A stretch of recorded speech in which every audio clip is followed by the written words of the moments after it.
Good morning, team. Good morning. Jumping on a little bit early today, team. I was wondering if a few of you would be up and about, but there's a couple of you, so that's great. Hey, Chris, James, and Alison. Good to see you this morning. A bit early. Welcome to another Wealth Coffee Chat. I've got an appointment at 8 o'clock, so thought I'd just jump on for maybe 10 minutes now. But normally we would be doing this at 8:05, but there you go. Good to see everybody here. Thanks for hooking in a little bit early. Riles, for sure. Dino, Aaron, Nick, good to see you guys. Little quick shout out for anyone who is new. If you're new and you're early, fabulous. Good to see you. Jason Witten's my name. Been property investing for 20 years and sharing a bit of wisdom, I think. Certainly some experience at the very least of investing personally in many multiple double-digit properties and helping clients invest in over 6,000 property deals across Australia and New Zealand. Along the way, we've learned a few things, myself, Sam, and the team. And each morning get to share a little bit of that wisdom, a little bit of that experience with you guys here on the call. So welcome along. If you're new, give us a shout out, say new, tell us where you're dialing in from. There's always people joining the coaching and mentoring program, which is awesome. So welcome if that's you. Hey, today I wanted to talk about something that's pretty interesting, something that's pretty cool. We'll dive right into it. When it comes to the world of post-COVID, dollars and cents. I put in the chat the subject of today's little chat was $200 billion this year. $200 billion this year alone, plus another $25 billion added in July alone. What do you guys think? Chuck it in the chat there. There's a few people there now, so at least one or two might answer this one. But what do you think? $200 billion was added this year to something financial in Australia, and $25 billion in July. Tell me what you guys think that might be. What do you guys think? We have $200 billion. There you go, $225 billion thereabouts of right now in the Australian financial landscape. Well, I have a sip of the coffee. Tell me what you guys think that might be. Oh, there's my love. Morning, my love. How are you?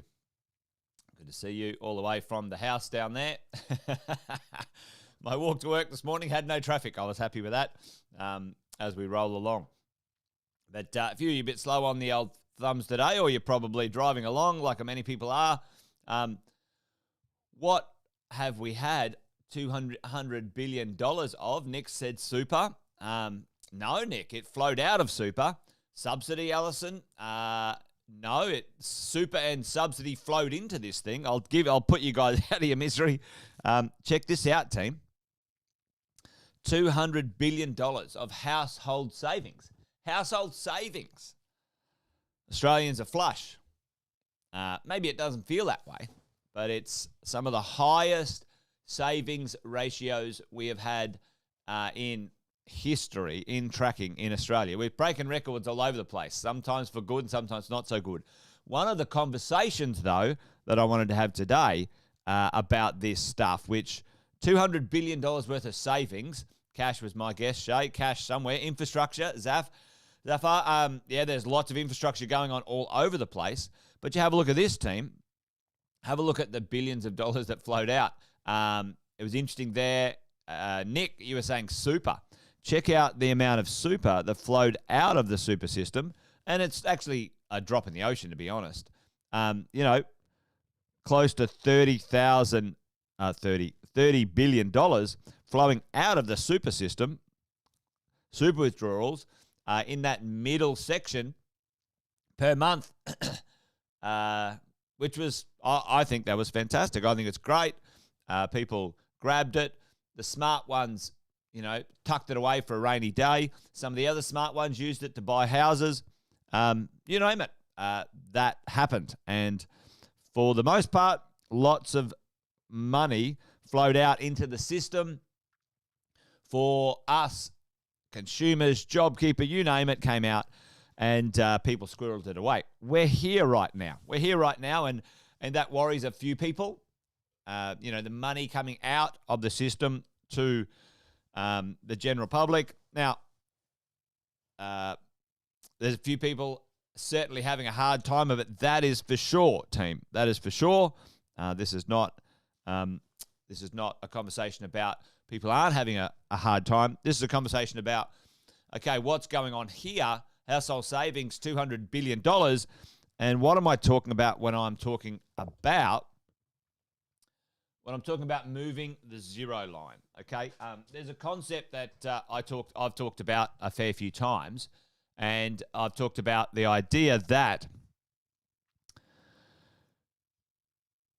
what I've seen over 10 odd years, maybe even 15, when it comes to sitting across the table one-on-one with people, our approach, our seriousness at which we took or looked at our finances in comparison to now post-COVID or even throughout COVID has significantly changed. And I call it moving the zero line. Even before COVID, I was talking about the idea that we bank account, we zero bank account manage our financial world. And let me show you what I mean by that in a little demonstration here. So the idea that for many of us, we have maybe rightly or wrongly had an approach to managing our financial affairs in this way. All right. So I'm going to call this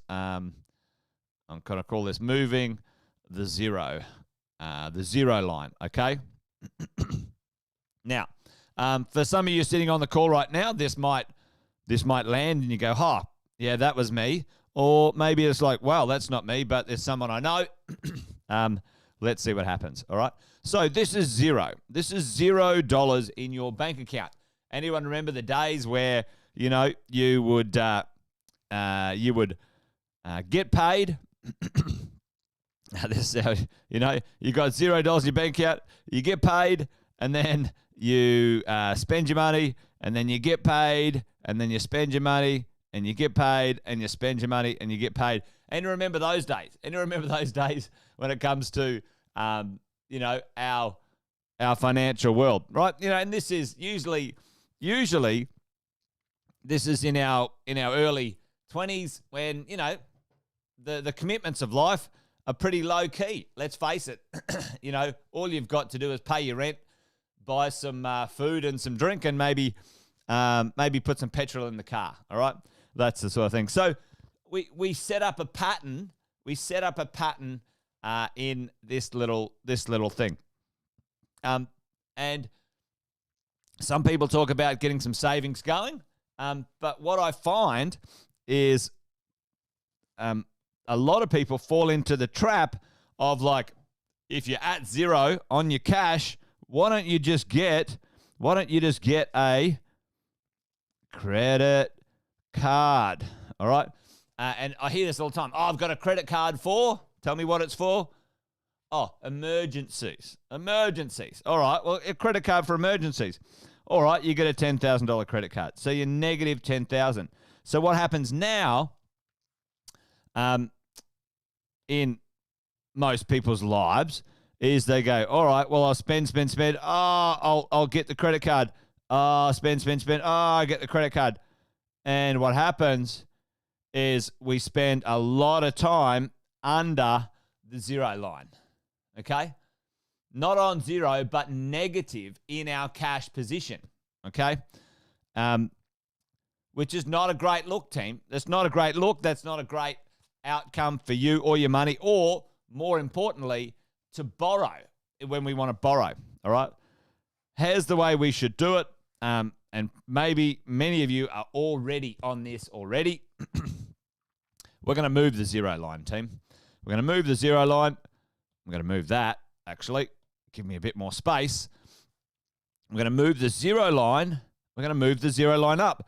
This line now becomes our new zero, and that line becomes your buffer, all right? I always say at least 3 months of your family's expenses. If that includes the mortgage and whatever, then that's fine. At least 3 months All right. And preferably 12 months that your family can get by without zero income coming in, okay? Depending on the risk that you're taking, where you hang out and whatever, okay? So 3 months to 12 months. So let's say that is $15,000, $15K for 3 months. It's $5K a month, okay? Now this becomes your new zero line, team. $15K in savings or buffer, okay? On top of your properties buffers as well. So it's got to be on top of, plus the extra $5K per property, okay? And now this becomes the new zero line. It's a positive 15 zero line. It's a positive 15 zero line. Everyone hearing me loud and clear. So now we're in a much better position. We earn actually, it's not a very good color, that one. Let me get rid of that one. All right, money comes in. Let's do this. Let's do that color. Money comes in, you beauty, goes out. That's normal. That's what happens. But we've got a zero line, which is now up above a much higher safety zone. It's in cash. The credit cards, like Jace O'Neill just said, hey, it's poison. Get rid of them.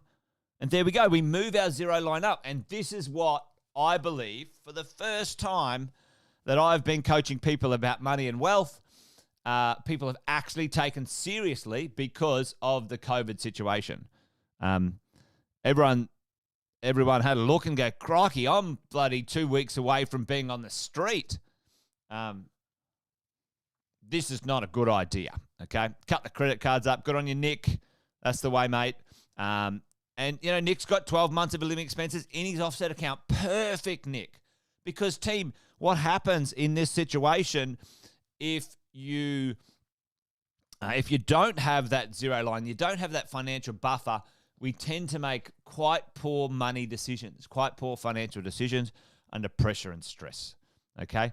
And for the moment, by the looks of things, the marketplace has done a bit of saving and it might have paid attention to this stuff. And maybe, just maybe, hopefully, it is my hope that people have, thought about the zero line, where to put it, and make sure that that's in the right place for you and your family, your portfolio. You gotta make sure you've got enough emergency buffer in place, folks, to make sure you can go the distance in this property investing game. It's a slow gig. You guys know my thing, all right? You guys know what I say all the time. I always say, buy well, never sell. This thing's a marathon, not a sprint, okay? It's a marathon, not a sprint. We've got to be able to go the distance. So there you go, folks. Hopefully that made sense. A little bit of a message this morning. There's a lot of saving going on. If you're there right now and you're thinking, all right, well, maybe I'll just check in before the end of the year, before Christmas. Where am I at? Have a look at your zero line. Make sure you got your buffers in place, your safety zone, as you roll along, as you go. So Alison split it out. I love it, Alison. A number of different accounts for groceries and daycare and school. Get on top of that sort of stuff. That's awesome. You got the buffer account on top of that in the savings. That's fantastic. I love it. The more we get comfortable and understand how to just manage a few bucks and manage our situation, the better off we're going to be. And if we're in a better state of mind financially, monetarily, I don't even know that's the word if I said monetarily, the better off we're going to be when we make decisions as property investors to go the distance to create the wealth that we want, and look after ourselves and our family. And maybe if you've got a few dollars left over, maybe you'll look after some other people. Maybe you do something different. Who cares? It doesn't matter. Either way, it's nice for us to get a handle on this thing called money and wealth, and maybe just pass those lessons on to our kids and some other people. Anyway, that's it. I'm done. Wealth Coffee Chat done today. Hopefully that made sense for you guys. Hopefully it landed. Had to jump in a little bit early this morning. Like I said, got an appointment at about 8 o'clock. So I'm going to go off and do that. But join me tomorrow around about 8:05. Normally, 8:05, we do the little lives. and we hang out and have a good time and maybe share a little bit of the wisdom. All right, gang, you guys take care. Be awesome. Be well. And see you tomorrow.